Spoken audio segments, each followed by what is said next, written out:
যে মাজারে দিন রাত গাঁজা টানে আর সেজদা দেয়, সেও ভাবছে দুনিয়ার লোক যতক্ষণ না গাঁজা না টানবে মাজারে জান্নাত নাই। ও ভাবছে, ভাবছে না? ভাবছে। যে তবলিগ জমাত করে সে ভাবছে যে পৃথিবীর লোক যতক্ষণ না তবলিগ জমাতে না আসবে জান্নাত নাই।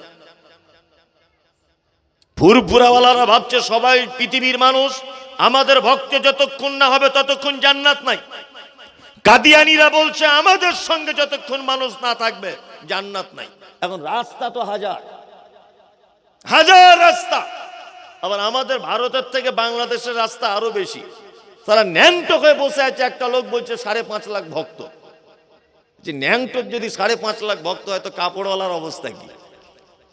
হ্যাঁ, রাস্তা অনেক কি অনেক নয়। সবার দাবি কিন্তু আমরা জান্নাতে যাচ্ছি।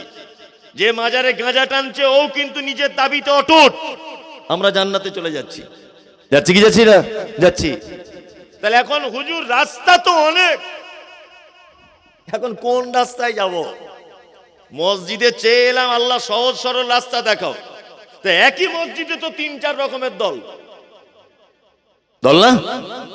দক্ষিণ পাড়া এক রকমের নামাজ, উত্তর পাড়া আরেক রকমের নামাজ, পশ্চিম পাড়া ইয়া নবী সালাম আলাইকা, অমুক জায়গায় মিলাদ কিয়াম। একই গ্রামে তো 4 রকমের দল। তা কোন দলে যাব? আল্লাহ সুবহানাহু ওয়া তাআলা দল দেখিয়ে দিয়েছেন, এই দলে যাও। কোন দলে? আল্লাহ সুবহানাহু ওয়া তাআলা তারপরে একটা আয়াত দিয়ে আমাদেরকে বোঝাচ্ছেন কি, সিরাতাল্লাযীনা আনআমতা আলাইহিম।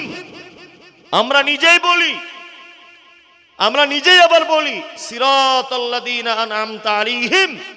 আল্লাহ তাদের পথে তুমি আমাদেরকে চালাও যাদেরকে তুমি পুরস্কারিত করেছো। আল্লাহ তাদের পথে চালাও যাদেরকে তুমি প্রাইজ দিয়েছো, ইনাম দিয়েছো, তাদের পথে আমাদেরকে চালাও। তাহলে আমাদের খুঁজে বার করতে হবে কাদেরকে ইনাম দিয়েছে। বার করতে হবে কি হবে না? হবে।